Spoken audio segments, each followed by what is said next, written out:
O capítulo 1 da primeira carta a Tito. E eu lembro que eu chamei a atenção dos irmãos para o verso 1. Paulo, servo de Deus e apóstolo de Jesus Cristo, para promover a fé que é dos eleitos de Deus, e o pleno conhecimento da verdade segundo a piedade. Comentamos que o que é a piedade, né? Já havíamos estudado sobre isso. Eu coloquei até um pequeno estudo no grupo, né, sobre a piedade, o mistério da piedade. E nós vimos aqui que é possível ter o pleno conhecimento. Muitas pessoas falam, não, mas é impossível conhecer tudo. Não, aqui está dizendo, pleno conhecimento. Pleno quer dizer total. É possível ter conhecimento total de tudo aquilo que Deus nos revelou, né?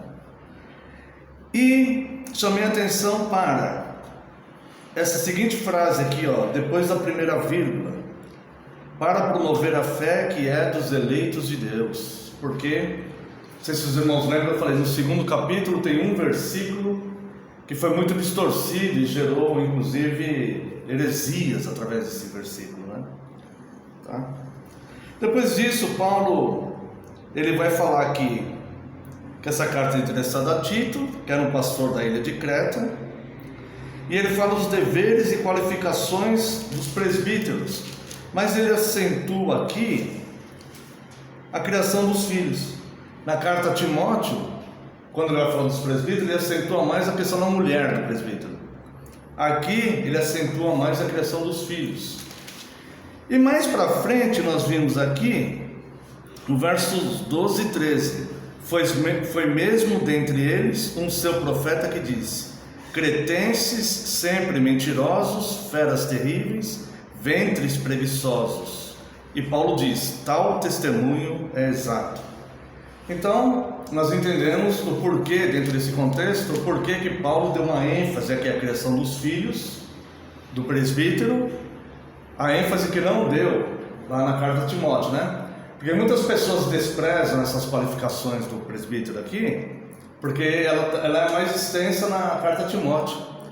Mas aqui ele especifica mais a questão dos filhos. Nós entendemos porque a proposta era uma reforma moral na ilha, que os homens eram ímpios demais, né? Mas não só ímpios, eles eram cruéis, né? E todas aquelas qualidades negativas que nós vimos na semana passada, né? Então essa reforma moral tinha que começar na casa dos cristãos. Então é por isso que ele fala, né? E ele acentua essa questão da criação dos filhos.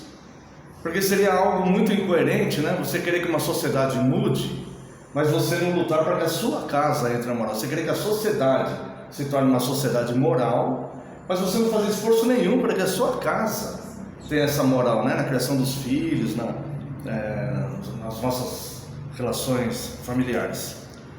E depois Paulo vai falar aqui a partir do verso 10 dos falsos mestres e das falsas doutrinas. E é quando ele entra nesse assunto de falsos mestres e falsas doutrinas que vai ligar aqui com o capítulo 2, lembrando que a carta original não é separada por capítulos, né?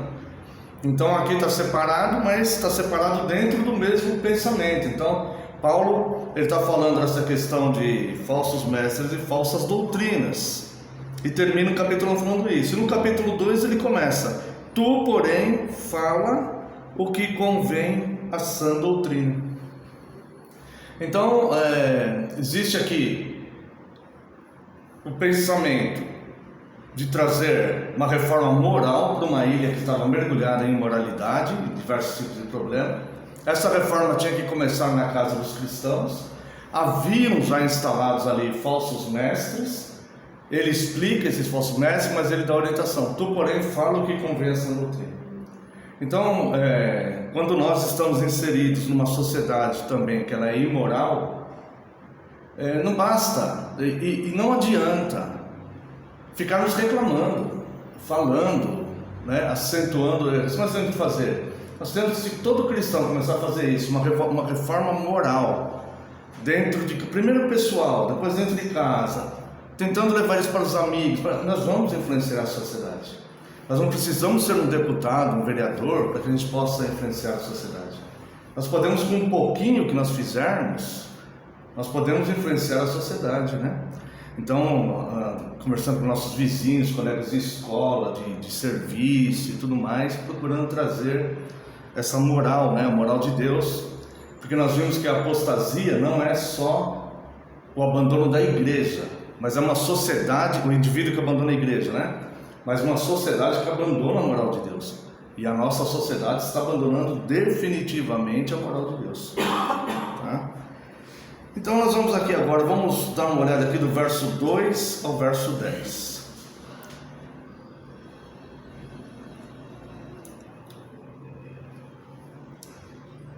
Quanto aos homens idosos, que sejam temperantes, respeitáveis, sensatos, sadios na fé, no amor e na constância.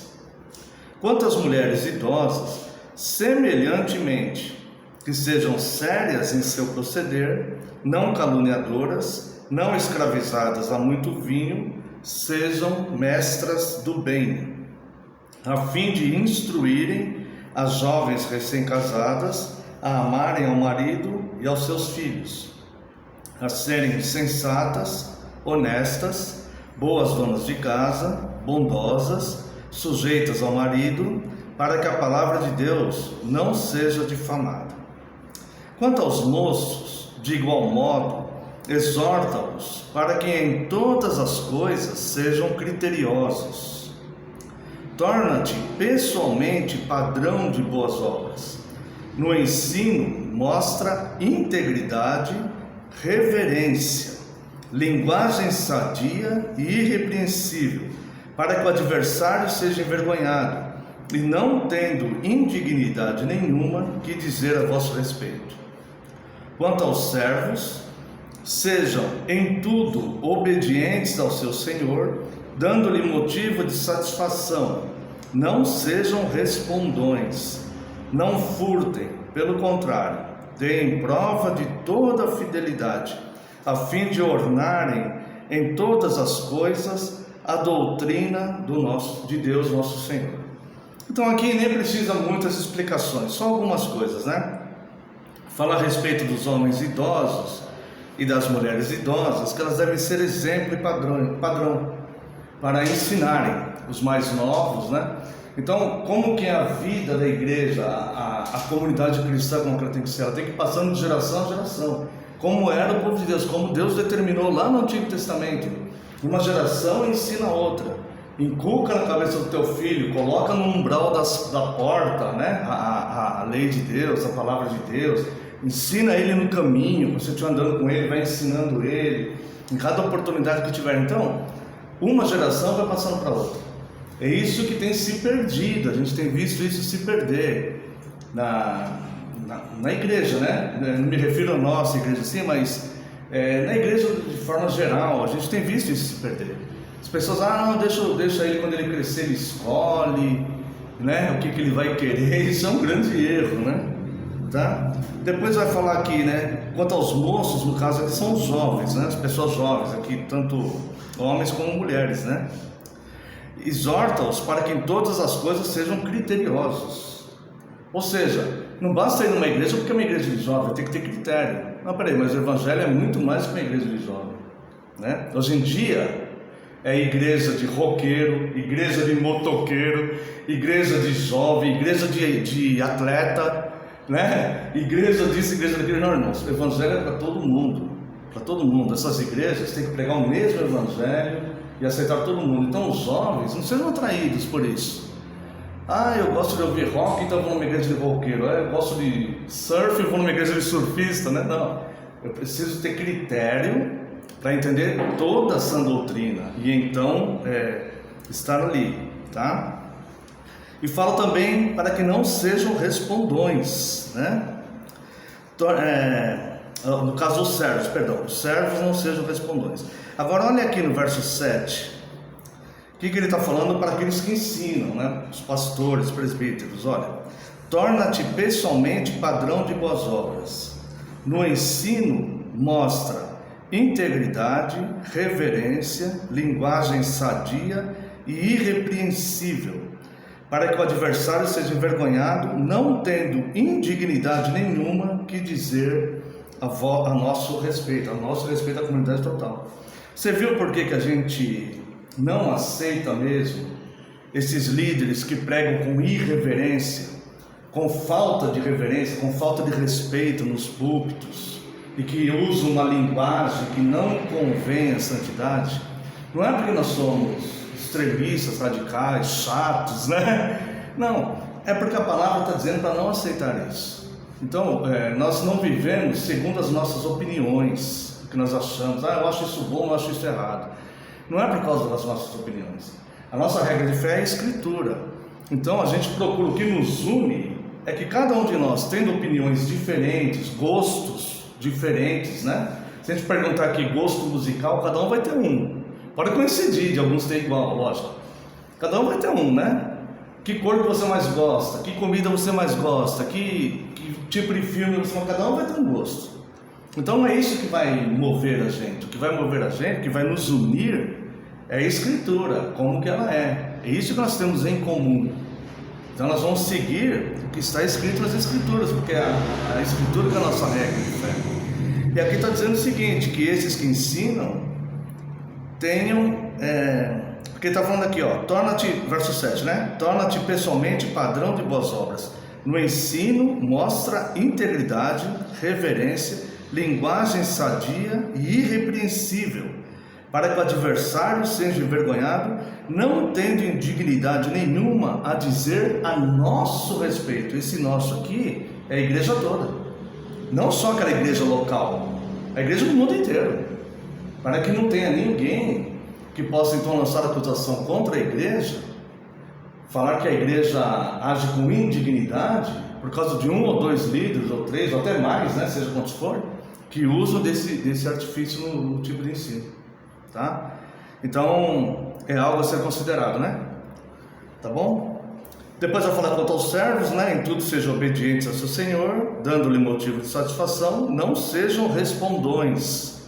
Hoje em dia, com a relativização, essa questão de relativizar a verdade, os jovens eles são respondões. Porque você pega a Bíblia e você vai exortar um jovem, ele fala, não, mas essa é a tua verdade, não é a minha, né? Porque eles estão relativizando tudo. Então é muito difícil. Você não, só existe uma verdade, só existe uma verdade absoluta, só existe uma moral absoluta, né? E essa não é minha nem tua, ela é de Deus. Então é essa que nós devemos seguir, tá? Agora, irmãos, lembra que eu falei, né, do verso 1? Este versículo aqui do verso 11, que trouxe uma infinidade de, trouxe uma falsa doutrina, uma doutrina espúria, que ganhou muita força, que é a doutrina do universalismo. Ela nasceu no meio da Igreja Católica Romana, e trouxe muitos equívocos também, após os ensinos do professor Arminius, né, que discordou um pouco, tinha uma ideia meio particular da questão da salvação e tal. Então os seus seguidores, eles se apoiavam nesse versículo aqui, e muitos se apoiam até hoje. Mas como que eles se apoiam nesse versículo para defender o universalismo e este pensamento de Armínio, da soteriologia de Armínio? Eles isolam esse versículo de todo o contexto. Quer ver? Vou explicar melhor. Tito 2,11 diz assim: porquanto a graça de Deus se manifestou salvadora a todos os homens. Então eles dizem, aquele movimento do universalismo, que diz que no final todos serão salvos, eles se baseiam aqui, e eles falam assim, não, porque a graça de Deus se manifestou salvadora a todo mundo, a todos os homens, tá? E os seguidores dos discípulos de Armínio, que tiveram aquela ideia particular da soteriologia, eles se baseiam aqui também, dizendo que Cristo morreu por todo mundo e o homem só não vai ser salvo se ele mesmo rejeitar. Ou seja, é o homem que decide salvação ou não, né? Mas só que essas duas doutrinas, elas só conseguem se fundamentar nesse versículo isolado, porque se você for apresentar o contexto, você vai ver que as duas caem por terra. Primeiro, o contexto imediato. Ele começa falando porquanto. Porquanto a graça de Deus. Quando fala porquanto, é que existe uma sequência de pensamentos, né? Porquanto a graça de Deus se manifestou salvadora a todos os homens. Nós estamos lendo aqui do 2 ao 10, está falando várias classes de pessoas, não está falando de todos os indivíduos, está dizendo classes de pessoas. Está falando de homens idosos, mulheres idosas, esposas, jovens, tanto homens como mulheres, servos e pregadores, certo? Porquanto a graça de Deus se manifestou salvador a todos os homens. Ainda dentro do contexto imediato, o que vem a seguir mostra que não são todos os indivíduos, porque olha só o resultado dessa graça que manifestou-se salvador a todos os homens. A graça de Deus se manifestou salvador a todos os homens, educando-nos para que, renegadas a impiedade e as paixões mundanas, vivamos no presente século, sensata, justa e piedosamente, aguardando a bendita esperança e a manifestação da glória do nosso grande Deus e Salvador, Cristo Jesus. Se fosse, no verso 1, se aplicasse a todos os indivíduos do mundo, cada pessoa, certo? Cada pessoa teria que estar enquadrada no verso 2. Essas pessoas seriam então educadas para renegarem a impiedade e as paixões mundanas. Todas as pessoas do mundo fazem isso? Não fazem isso. Quem renega a impiedade, as paixões mundanas e vive no presente século sensata, justa e piedosamente, temos que lembrar do que é do piedoso, né? Porque tem pessoas que fazem caridade. Piedoso é o serviço relacionado a Cristo, tá? Essas pessoas que estarão sendo movidas por esta graça. Não são todas as pessoas do mundo que fazem isso. Vocês estão compreendendo bem o que eu estou dizendo? Então tem um contexto aqui imediato. O que fala antes, está falando de classe de pessoas. Aí ele vai falar que a graça de Deus se manifestou salvador a todos os homens. E esta graça que se manifestou salvador a todos os homens, como? Educando-nos para que, renegadas a impiedade e as paixões mundanas, vivamos no presente século sensata, justa e piedosamente, aguardando a bendita esperança e a manifestação da glória do nosso grande Deus e Salvador Jesus Cristo. Todas as pessoas do mundo estão aguardando, têm essa esperança, estão aguardando isso? Não. Tem muitas pessoas que nem creem nisso, nem creem, tá? E no verso 14 fica mais claro ainda que não se trata de todos os indivíduos do mundo, porque vai falar de exclusividade. Veja o verso 14. Porque o 13 fala, aguardando a bendita esperança, a manifestação da glória do nosso grande Deus e Salvador Jesus Cristo, o qual a si mesmo se deu por nós, a fim de remir-nos de toda iniquidade e purificar para si mesmo um povo exclusivamente seu, zeloso de boas obras. Então veja que este povo é exclusivo. Aqui está falando claramente, sem rodeios, é claro aqui. Isso aqui é claro. Se a pessoa lê sem essa influência do universalismo, do arminianismo, se ela simplesmente lê a Bíblia como está escrito, ela vai chegar à conclusão que existe um povo exclusivo, existe uma exclusividade aqui. Então,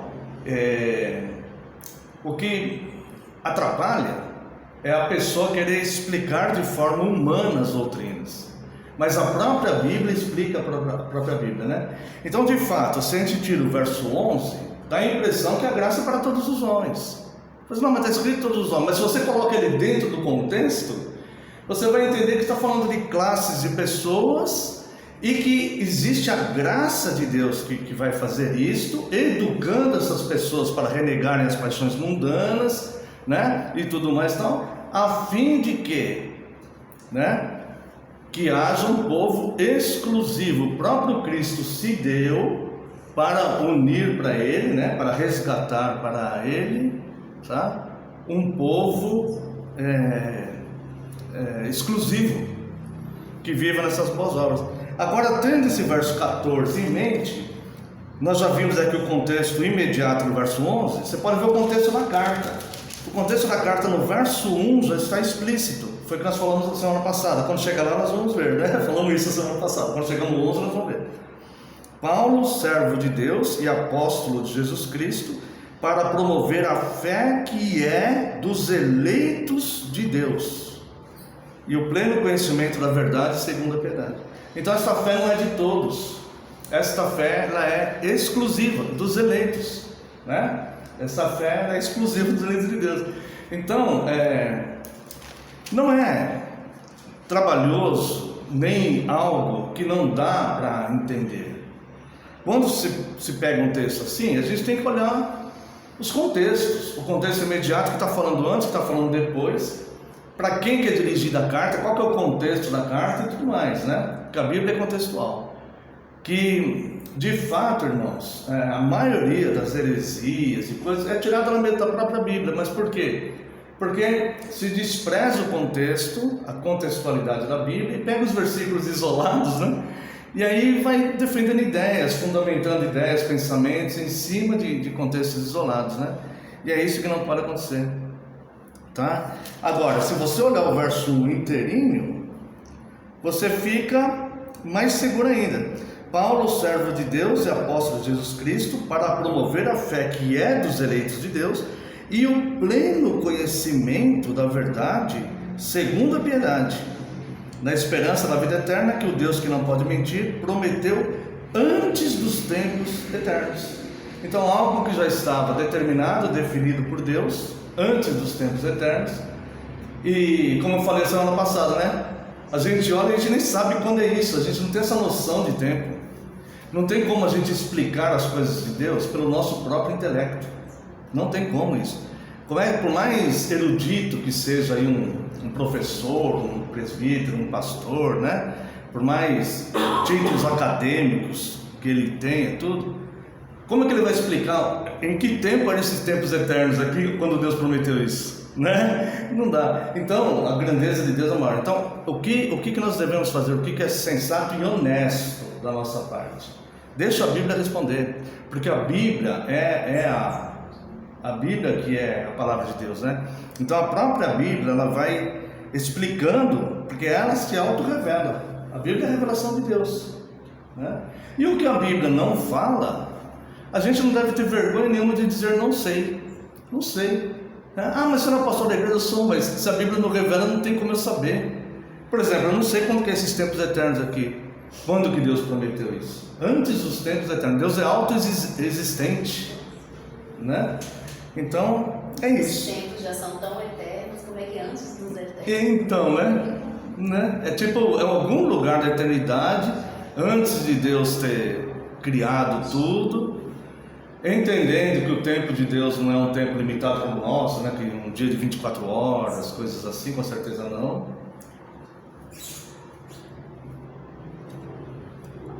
E ainda a onisciência de Deus, né? A onisciência de Deus é o que eu sempre falo, para que a gente entenda bem essas doutrinas, é entender que Deus é atemporal. Deus não precisa do nosso tempo para a gente saber as coisas, né? Tem situações que a gente fica esperando para ver o que vai dar, né? Deus não, para Deus está tudo na mesma situação. E outra, Ele é onisciente, Ele simplesmente sabe tudo. Ele sabe todas as coisas, então, né? Ele pode fazer isso nos tempos eternos, né? Agora, uma pessoa como a gente, até criei um exemplo, né? Imagina uma pessoa como nós somos, tá? Não onisciente, mas como somos, mas que tivesse o poder de Deus de determinar coisas. Nós cometeríamos injustiça, porque nós teríamos o poder de determinar, mas nós não teríamos onisciência. Então nós cometeríamos injustiça. Mas Deus não comete injustiça, porque Ele tem o poder para determinar, mas Ele é onisciente, então, e Ele é regido pela vontade dEle, que é boa, perfeita e agradável. Então não cabe esse pensamento que as pessoas falam assim, então Deus é injusto. Não, Deus não é injusto, é porque Ele não é como um homem, como um de nós. Nós cometeríamos injustiça até sem querer, até tentando fazer o certo, a gente ia cometer uma injustiça em alguma coisa, porque a gente não consegue entender a intenção das pessoas, a gente não consegue entender nada direito, né? A gente conhece alguma coisa só. Agora Deus não, Deus tem uma onisciência total. E Ele tem o poder de determinar. E Ele é regido pela sua vontade, e a sua vontade é boa, perfeita e agradável. Então, nós simplesmente confiamos em Deus e descansamos nele, né? Agora, comparar Deus com o homem, então Deus seria injusto, porque se Deus fizesse isso, não, tudo pertence a Deus, né? Como Paulo fala lá, não teria o oleiro autoridade sobre o, né? E Paulo fala, né, como Deus falou para Moisés, Paulo fala na carta aos Romanos, como Deus falou a Moisés: terei misericórdia de quem quiser ter misericórdia, de quem me prover, e não terei de quem não quiser ter, porque a vontade dele é boa, perfeita e agradável. Não vai haver injustiça, de jeito nenhum, por mais difícil que seja para a gente entender, né?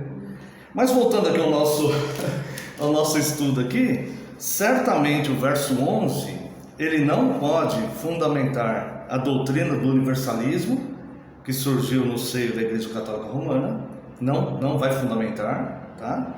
Por que não vai fundamentar? Porque ele não está sozinho aqui. Ele tem um contexto imediato anterior, posterior, e tem um contexto da carta, para quem quer dirigir a carta.